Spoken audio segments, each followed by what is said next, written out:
Even though this life gets tough, said you gotta keep fighting. And even though it gets hard, it's gon' get hard. You gotta keep striving. But you gotta keep striving. Through the fears and the loss, but the tears won't turn off. No cares, your heart's crying. Yes, hold on to his words. Lean on him, it gets better by night. The toughest war you ever face will be domestic. It's elementary, it's been this way for centuries. Cold War was raised against us. Take off them blinders, you will see. That it ain't about them gas prices, it's all about who whip the nicest. All about them deals on bundles, Arrow Fleet don't make them up. Face beat and red bottoms, dead beats we hear about them. Fitted up from head to toe, but never had their children's do. Wonder why they dying by the dozens, but it's simple, yo. Just listen. It's time we stop ignoring facts. It's time we take our family back. Fix the root and then attack. Stop making moves without a plan. Control emotions, then we stand. Calling on my kingdom and to come together. Take this land. We gotta fight, our future depends. Get the head back in order, cause that's where it begins. Invest your all into your garden, water the roots to the end. Nurture the family tree and let the fruit feed all men. Just listen. Even though this life gets tough, said you gotta keep fighting. Welcome to another episode of A Mile in My Shoes, where we ask the question, how can we say we know someone if we've never heard their story? Look, tonight we have an amazing testimony of God's saving power coming to you from a young lady by the name of Sydni Melancon. Without any further ado, look, she's nervous tonight. Y'all show her some love and welcome her with open arms, man, as she shares her story and we walk this mile with her. Hello, everybody. I'm Sydney. It's nice to meet everybody.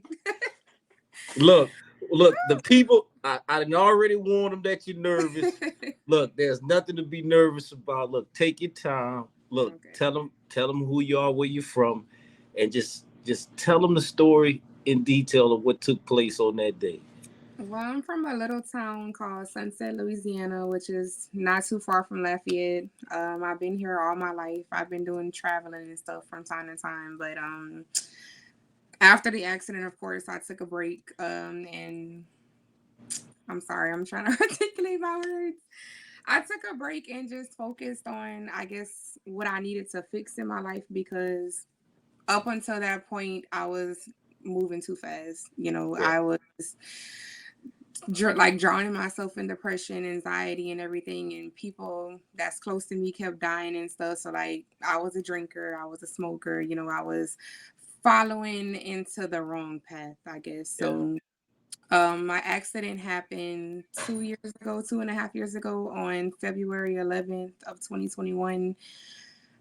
I had been to jail one time. I was going to school for pre-medicine at the time, but after that happened, I just took a shift and did criminal justice. So when the accident happened, I had lost my birth mother in 2018. So that's what kind of led up to the accident, because I just was drinking myself till I pass out, drinking, smoking, doing the things that I knew was bringing me down, but that's the only way that I knew how to cope, I guess, with what I was dealing with, I guess. So it caught up with me. I was drinking at a bar the night of the accident, and my sister tried to take my keys, but me being the sister that I was, I'm like, if anybody should be responsible, because I had just bought a brand new car and it was paid off. So I was like, if anybody was supposed to be responsible, it would have been me. You know, I'd have just took the lead, because everybody, was drinking excessively as I was or whatever. So I almost fought her for my keys. She let me take the keys. I got in the car. I was good until I got to this certain point. I was on my way home, and my cousin called and said that she forgot her phone in my car. So I was turning around to go bring it to her, and it had started raining really hard. But I have, I guess, a little bit of faint memory when it comes to that, because I had took over 10 shots. I was drinking margaritas and stuff. So by the time it took time to sit on me, and I was sitting down. Everything hit me at one time. I passed out, hit the gas, and when I was trying to turn around, I ran straight into. I veered off. My car veered off into a pole. It was like the light pole, and then my car flipped 8 times. I got ejected out the car. Ooh. I got ejected out the car maybe close to almost 100 feet because I was going maybe like 98, like What? once I hit the gas, and I flew out right when I hit the pole. So I had a gash on my leg. It was open. God stopped me right before.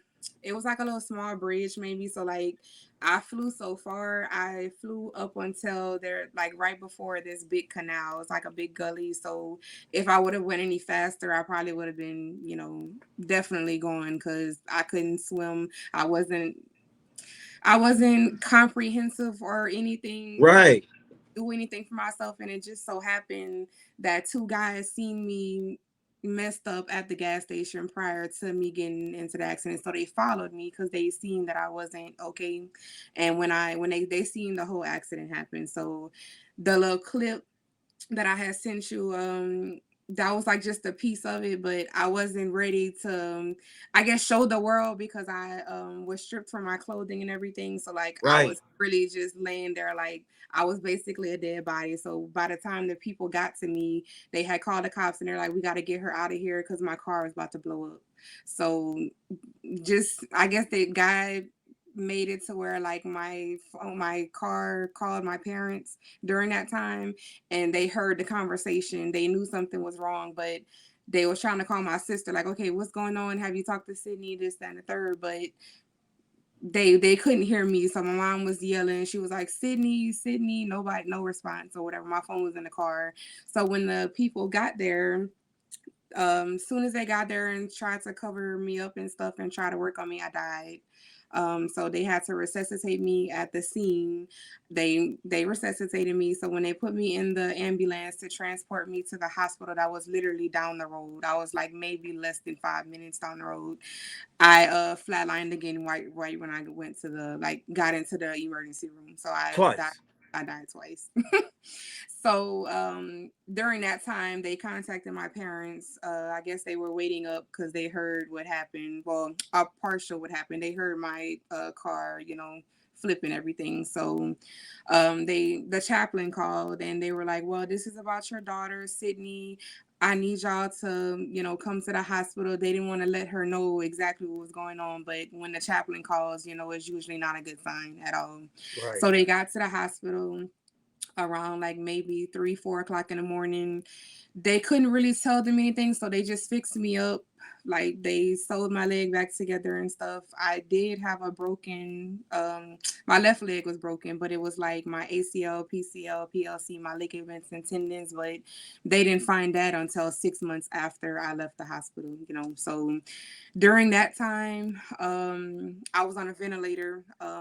They had no faith in me like making it through the night, but they just had fixed me up and did what they thought was the best thing until my parents got there. And I thank God for sparing my life. I thank God for my parents being praying people, and they went on a huge prayer line that night, throughout the whole night, and I didn't wake up till almost 2 days later. But when I woke up, Ooh.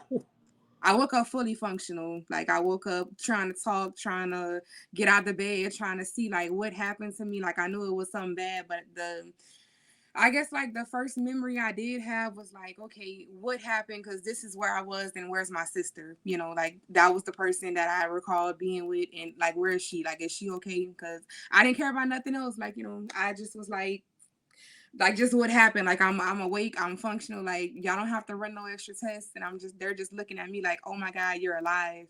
Like, like you're like, everybody was like with their mouths open, and I'm just like, I didn't understand the severity until they told me after I got out the hospital that I died, and I'm like, what? Twice. I died. I'm like, it felt like I was sleeping.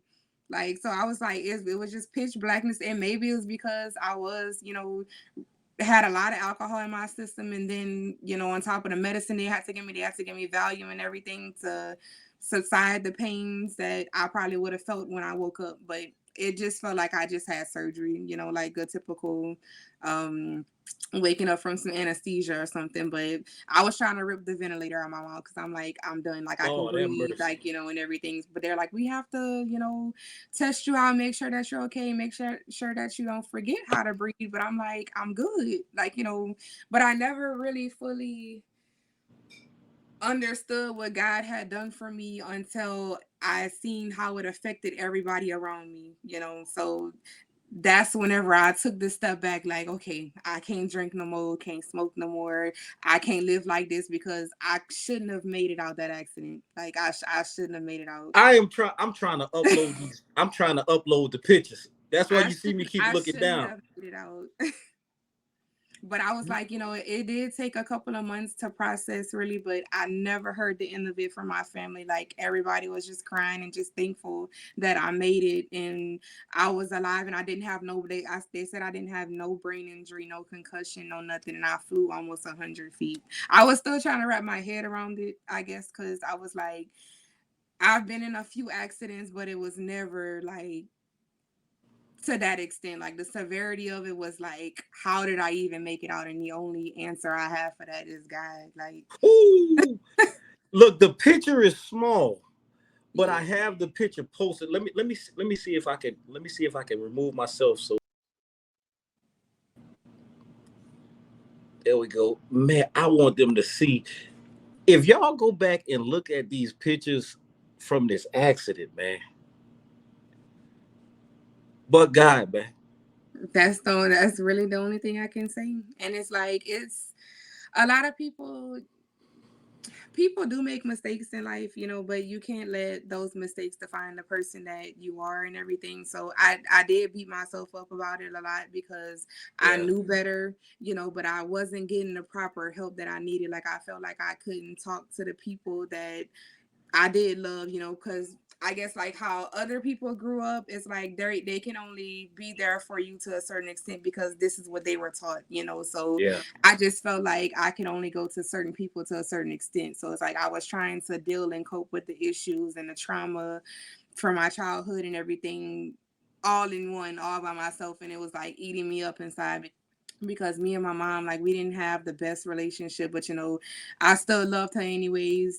I still, tried to be there. I still tried to form that connection and everything. And when I couldn't say goodbye, and didn't have the time that I wish I could have had with her, it ate me up. It yeah. really ate me up. And I do have parents that, love me and they care for me a lot and they've done a lot for me. I'm always appreciative, but it's like, it's just crazy because not a lot of people go into talking about depression and they feel like mental health doesn't exist, and it does. Ooh, talk about it, man. It really does. Talk So it's like about it. now, like since then, I've been journaling, I've been doing meditations, I've been praying a lot more. I actually I feel closer to God since that accident happened. Like, and I didn't take it serious until he made me stop. Like he made me stop doing the things that I was doing because I knew it wasn't right, but I was like, how many chances is he really gonna give you? And I feel like that one was a wake up call. Like, okay, next time this happens, I don't know if you're gonna make it.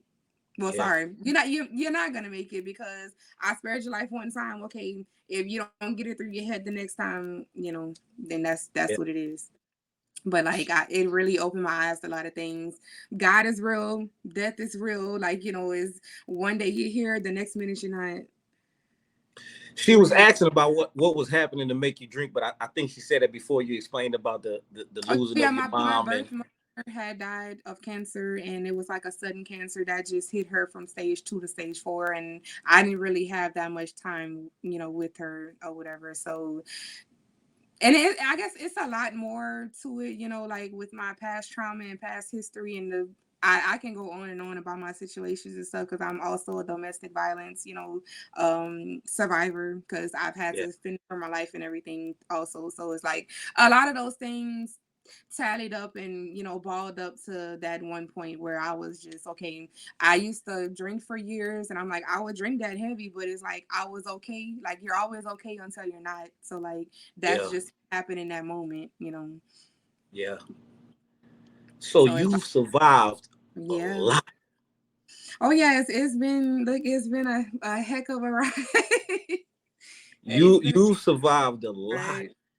So Yeah. we had a comment in here um that said you have work to do for God. Have you accepted that? I have. I accepted it after I woke up.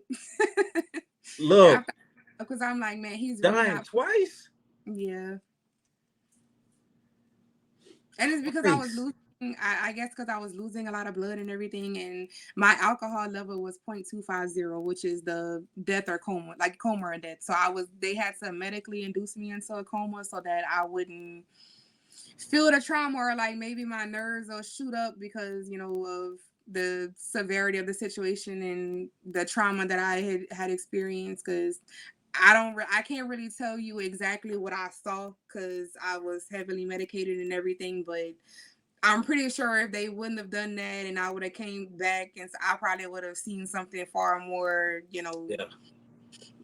beyond the unknown. Like, and I probably wouldn't have been able to handle that, because I've always said, like, I was always scared to die. Like, I'm definitely scared to die because it's so easy to die. Like, I feel like it's much harder to live than to die. So it's like, it's that easy to die, and it's like, not gonna say like what's next, but it's like we don't know what's next besides we waiting to go to heaven or hell, and Yeah. we don't know what's like in between that area. So that's really what my main concern was. I'm like, I wasn't ready. I'm not ready. I still have a lot more to do and a lot more to accomplish to get to my life purpose. I'm in the process of that, and I feel like the situations that I have been in is to make people more aware and help other people get closer to God and closer to their high, like the greatest version of themselves and everything. Because it's a lot of people that die from suicide. It's a lot of people that die from not being able to handle the struggles and everything that life throws at you, but I'm definitely a firm believer and living proof that you can make it through anything.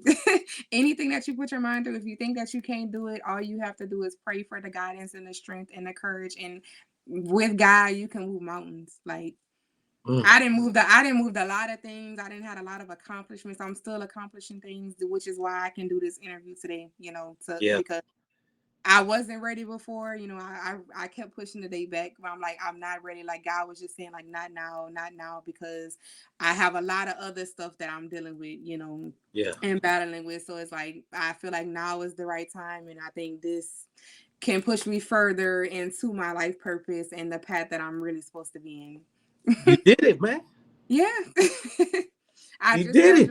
graduated college with my bachelor's in criminal justice. So I'm furthering my education and everything. And I just had a baby. Well, I didn't just have him. He's 7 months now, but that's another story in itself because they told me I couldn't have kids. So to be blessed with a kid Wow. after Man. I sat there and made a mistake and almost costing me my life, God blessed me in the end, because that was another situation that I was going through as well. So it's a lot of things that I can say God has done for me. Like, Look, we got it, another question. Somebody in the comments asks, what type of church do you attend? I attend a non-denominational church. The church is called River of Life Ministries in Opelousas. The pastor is Walter Davis Jr., First Lady Sandra Davis. I've been going there since 2001. Yeah. I've been going there since I was a little kid, and it's like I backslid a little bit. I was in and out of the church, but my parents never stopped going. So it's like now I'm back in the church going. I'm trying to make it once a week, but if my baby's sick and stuff, then I'll try to catch the online version of it on YouTube and stuff. So they've definitely helped me through a lot as well. Like, those are some really powerful people, like serving the Lord and everything. Like, I can honestly say that. It So, just takes a lot of prayers. so you got a bachelor's in criminal justice, correct? Yeah. You've battled with depression, anxiety, suicidal thoughts, all of the above, right? Yeah. You faced the drinking, you faced the habits, you faced the smoking. It sounds like you could do a lot for younger people, I can, and that's what I'm working on right now. women included too, man. No, yeah, definitely. Women, men, kids, adolescents, under 17, starting them young, like, so like, because there's a lot of violence around the area. Like where I'm at right now is not too much, but I've also I just dealt with a situation which I'm still currently dealing with my brother, Nathaniel Melancon. He's been missing for a year and a half, and we have no What? answers. The cops sat there and basically you could say destroyed evidence because we can't, like, the stuff that we could have done, they waited so long, and it's like we have nothing right now. Like we just have to wait and see what it is, so Let's. Well, I don't know if they allow y'all to speak on that. If the well, family's I allowed. can only speak, I guess, to a certain extent with it because it is still an open Yeah. investigation. But If we have prayer warriors, definitely pray about that situation dealing with. You said your brother, yeah. and what is his name, so they'll be able to call. Nathaniel Malonson. Hmm. So you still carrying a lot of weight. Oh yeah.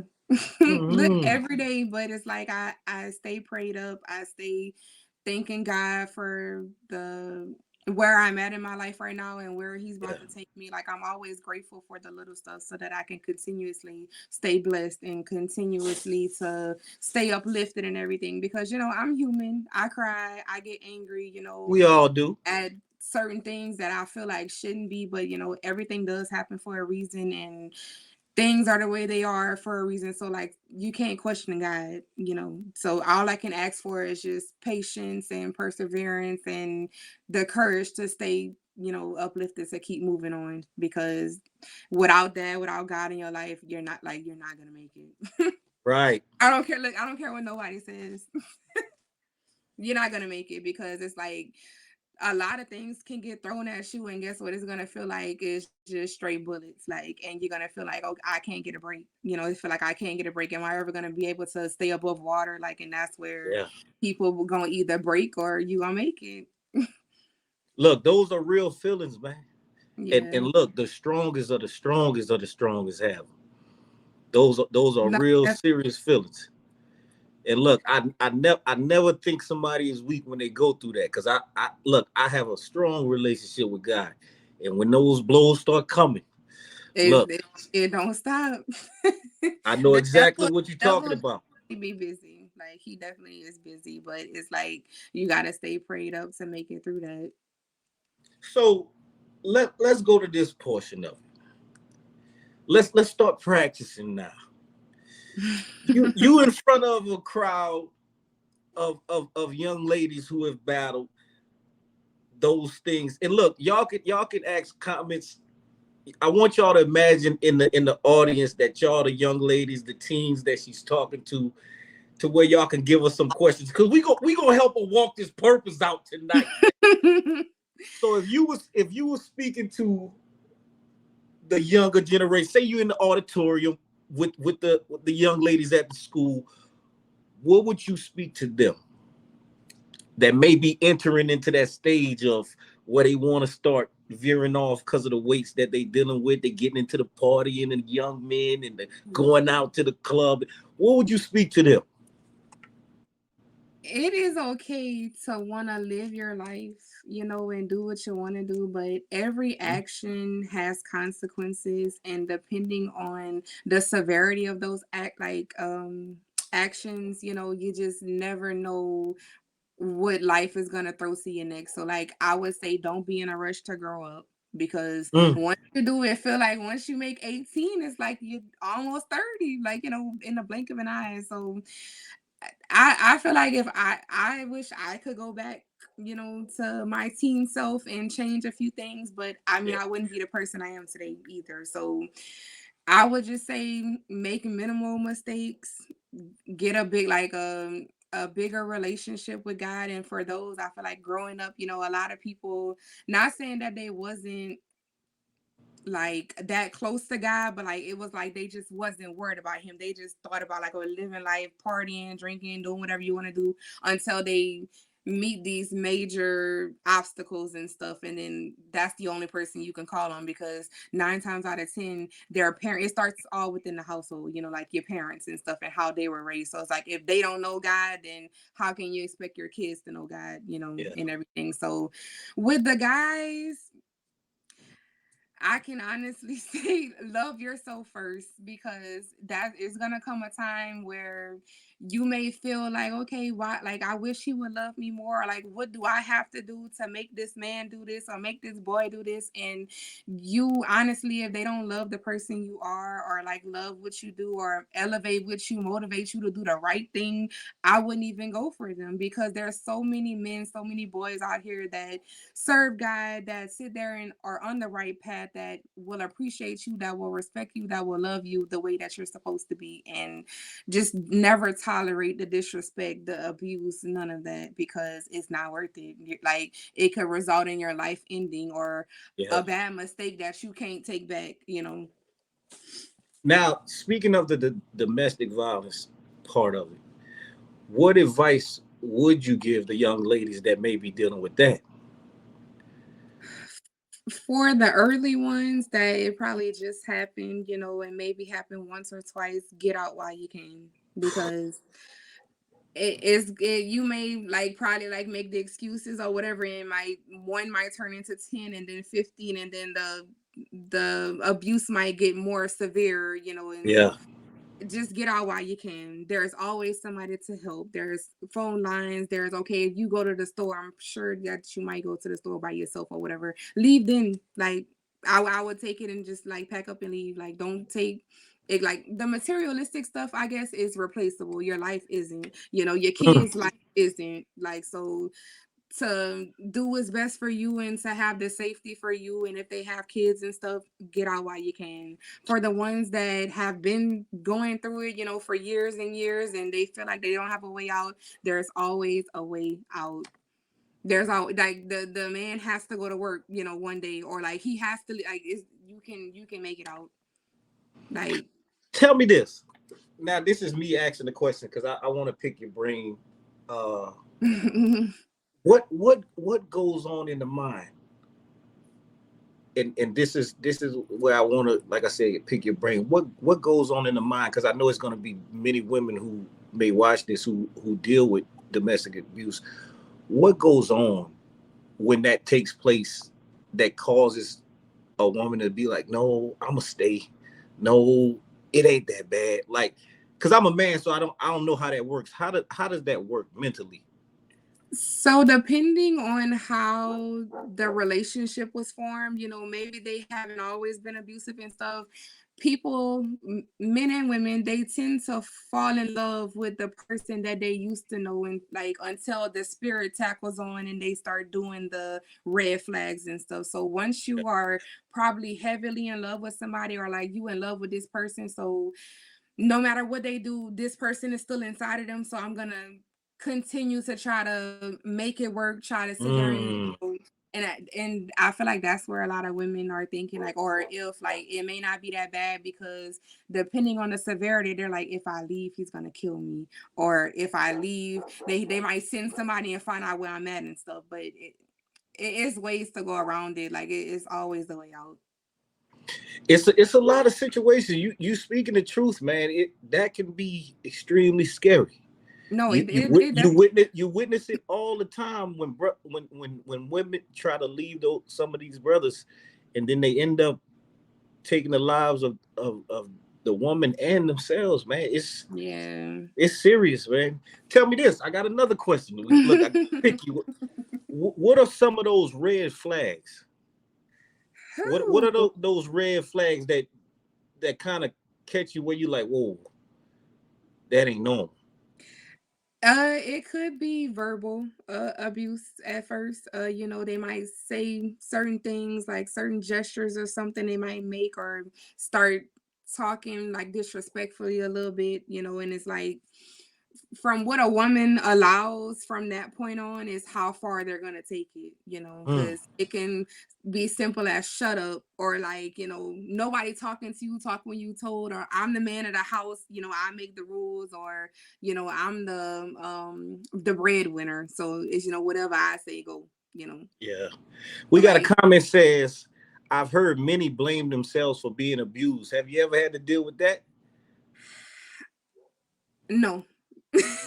Yeah. I haven't personally, but they probably thinking like, okay, he hit me because I didn't do this, or the house wasn't clean. Mm, The house wasn't clean enough, so this is why I got what I like. I felt like I deserved this because I wasn't the person that he was, portraying me to be, or that he wanted me to be, or I didn't listen to whenever he said his food was ready. Like it could be something from the simplest things to the hardcore stuff. Like, oh, it's my fault because I should have never did that, and it wasn't probably nothing at all. yeah. But they should never blame themselves for getting abused, because nobody deserves to get their hand, like somebody to put their hands on them, male or Yeah. female. They have women out there that abuse men too. Yeah. It's not just the women that get abused or the kids that get abused. It's men too out there. And Now, sometimes it starts from, again, within the household. Like maybe they got abused as kids, or they got like, a lot of people are like fearful of rejection and stuff, and that'll probably turn somebody up with the anger and aggression yeah. and stuff. So it's a lot of things that probably people have been dealing with traumatically, like from their childhood or growing up, that something happened to them to where they act like that in their adult life. So Yeah. I've seen that happen as well. That's deep. I recommend therapy for us all. Yeah, look, I'm not I just hey, and I'm not just saying that to say that, man. I recommend therapy for us all. Look, Jesus Christ all day to the fullest. God yeah, can deliver, but I recommend therapy I for us attend all. I attend therapy once a week. Look, look, I'm proudly saying, look, I done made my second session. I feel good about it, man. And it's beautiful to be able to get stuff out. Yes.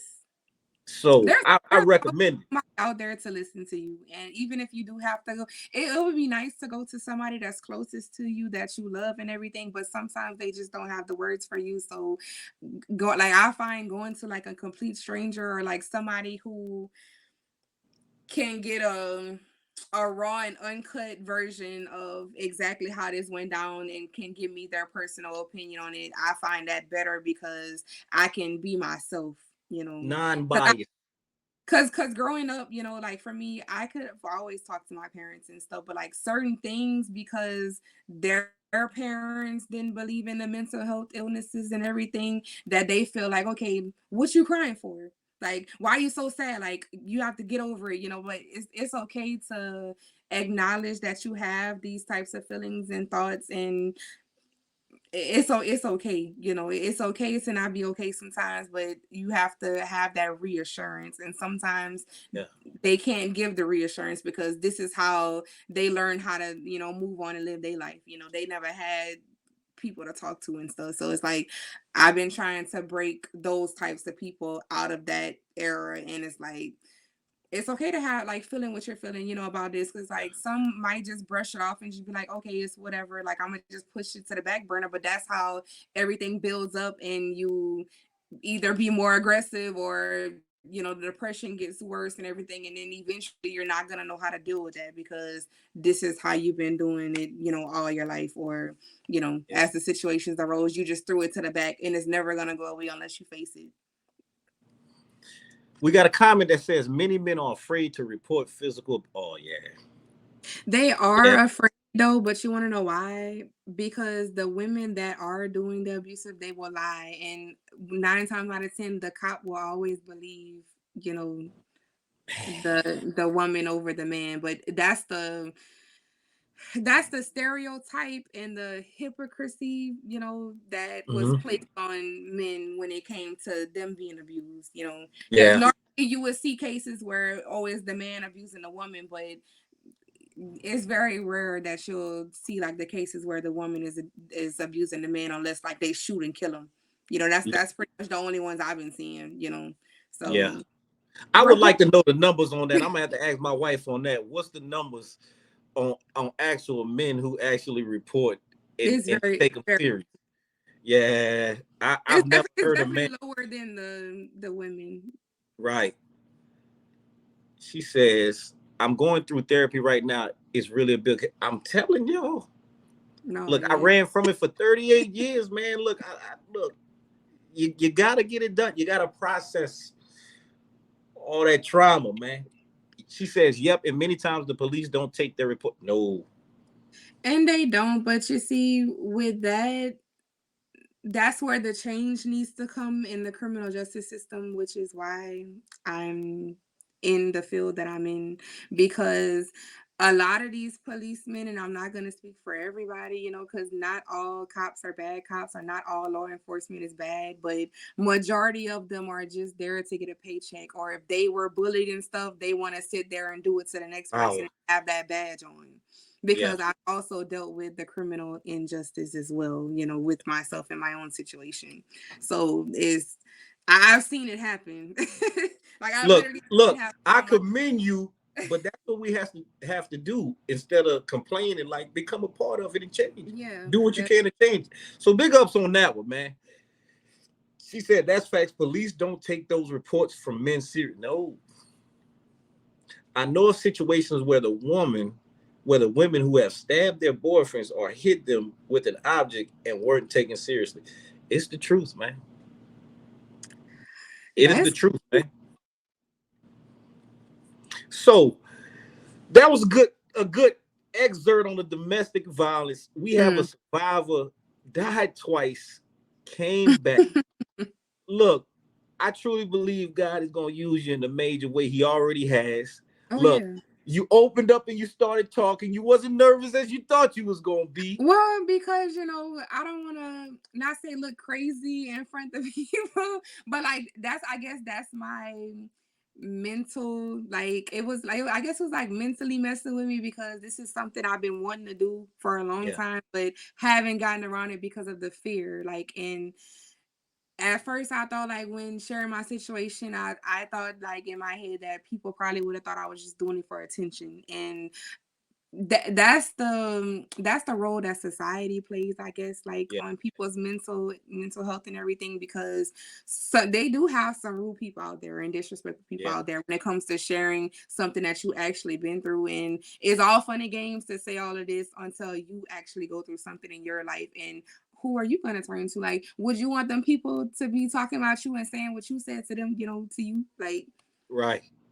Let me tell you this, though. Just know that no matter what you try to do, there's always going to be those individuals. But please believe the math that there is far more oh yeah. that will appreciate your story and testimony than the crowd of hecklers that's just doing their job, man. Oh yeah. Doing their But job. this actually opened up the pathway for me. So I appreciate you for giving me this opportunity to speak on my situations and hopefully help the next person who may be going through any, traumatic situation that they feel like they can't get out of. Like that's been my prayer for a long time, and I'm happy that I did decide to make the move to do this, because it's giving me a better idea and a more peaceful mind and heart about showing the compassion to motivate other people, because that's what I've really been wanting to do. And God just answered my prayers. God just answered my prayers, and I'm excited to share, other things, give advice and everything. And I can't wait to see where it goes, from No, here. next question. Tell me this. Mhm. If you could imagine it, what do you see yourself doing? What will it look like? Just make believe. What do you see yourself doing and how? Just imagine it. Okay, like just imagine, like don't say nothing. No, I know. I want you to share it. As far as like what exactly do I see myself doing, I see myself being like a motivational speaker, or like I see myself doing maybe like a little bit of counseling, but I wouldn't say like a counselor, perhaps maybe like just somebody that people can come to, to speak on or get advice or get some type of motivation. So hey girl. So what would be some of the first stages to get towards that? What you think what they would be? Give me a Definitely small one. Give me a small one. Give me a small one. doing things on social media, like going live and having my inbox open for anybody who would want to speak about something that they can't speak on, with everybody else knowing, Y'all know I'm just getting her to speak it, right, y'all? I will be starting my YouTube channel soon, so I will be having videos on that as well. And I eventually want to do a nonprofit organization for the younger people around this area and hopefully branch off to other areas, because the violence around here has gotten really bad. Like in Opelousas, like it hasn't been that bad in years. I've never seen it like that. And like I think they're topping Baton Rouge right now, and Baton Rouge is like I had to move from there because it is really it's becoming unsafe, and unless you have that protection from God, like nothing else can save you. Like that's how it's getting everywhere. That statement you just made. If you're not covered, if you're not covered by Him, oh yeah, I don't believe in luck, but good luck.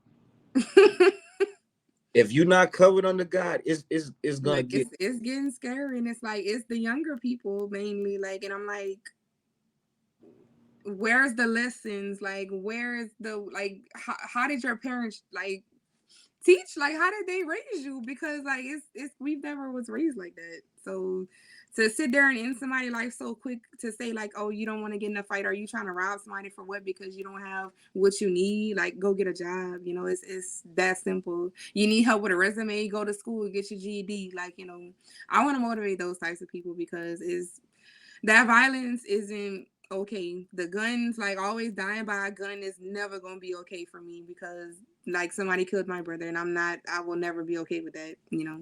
Something senseless as, oh, you wanted to rob him for some money, like that you could have gotten somewhere else. And I hate that for people. Those those people that kill somebody, those are the lost souls, and they need to find God, because it's horrible. Like hell is a horrible place to go, and I would hate to see these people go. I really would. No, So how long deserves that. So how long are you gonna have us all waiting for this channel to start? It will be up shortly. give or take less than 3 months. I'll say less than 3 months, because I'm still y'all heard that right?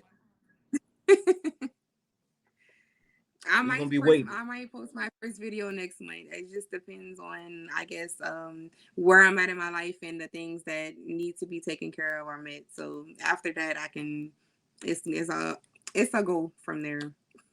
But less than 3 months, definitely my first video posted and everything. And look, I'm gonna stand firmly and tell you this: it's never gonna be a right time.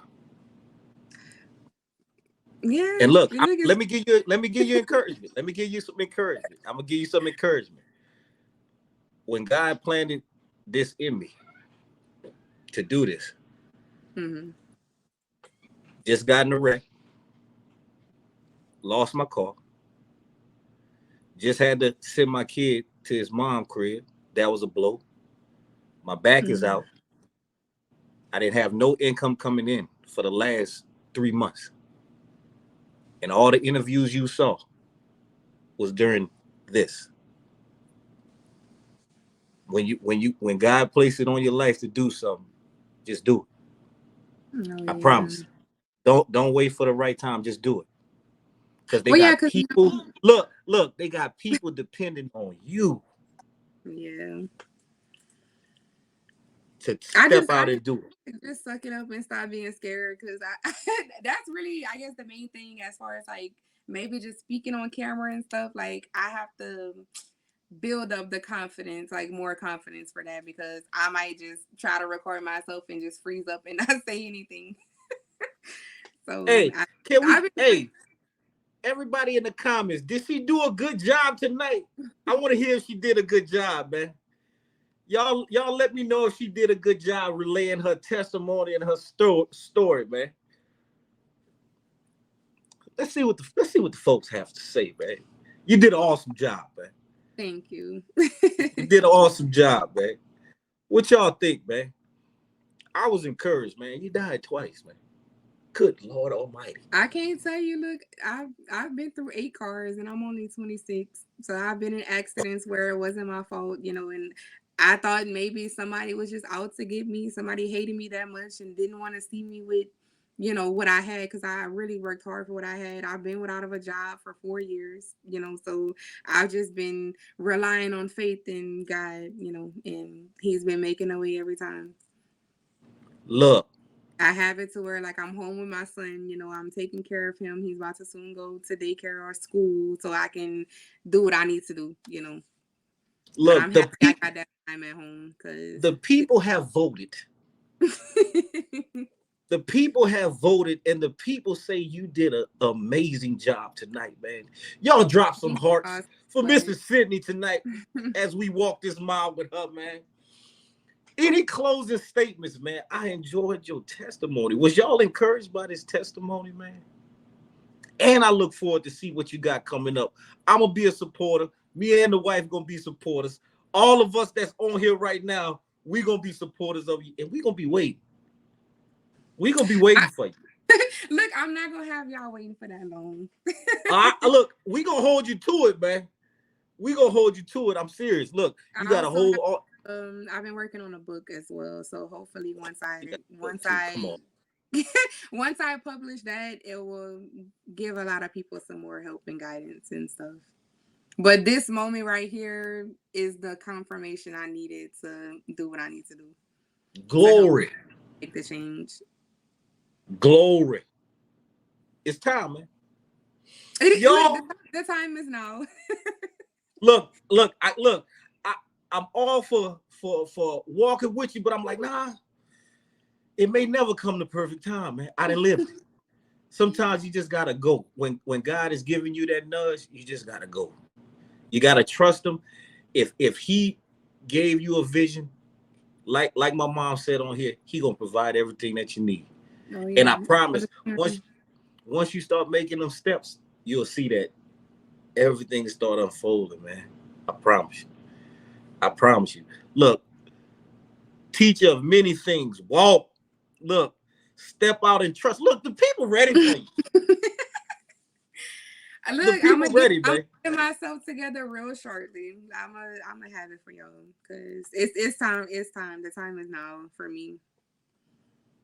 Because if I don't take it, I feel like I'm gonna miss the blessing that God is trying to give me.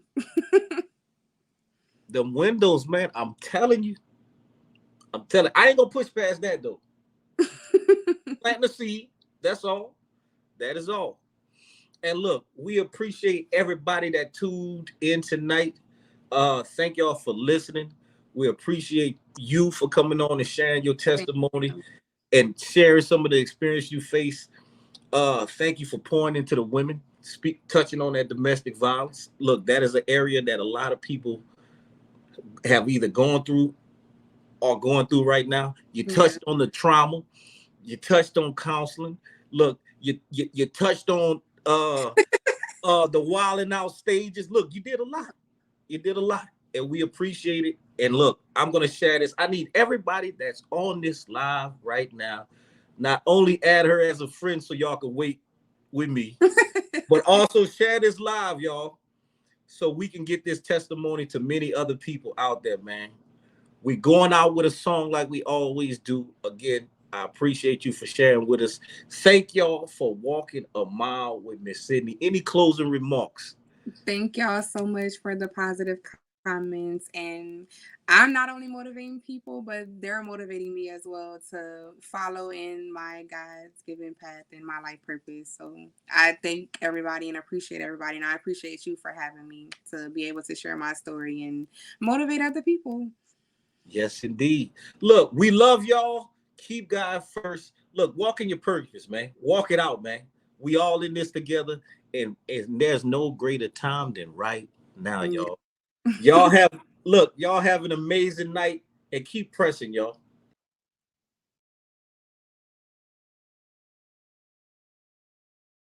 And even though it gets hard, you gotta keep striving. Through the fears and the loss, so the tears won't turn off. So he hears your heart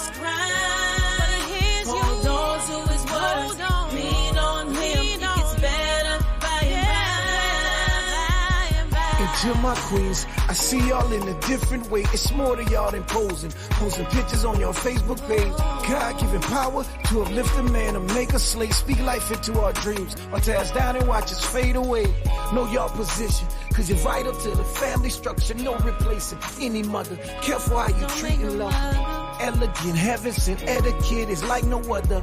Her love is better than buttered biscuits right out the oven. Know who you are, don't let this world define. Shape or mold you, God's daughter, queen of nations. There's no box to ever hold you. Life creator, womb protector, heaven sent. Love injector, backbone, best gift ever. Worth more than hidden treasure.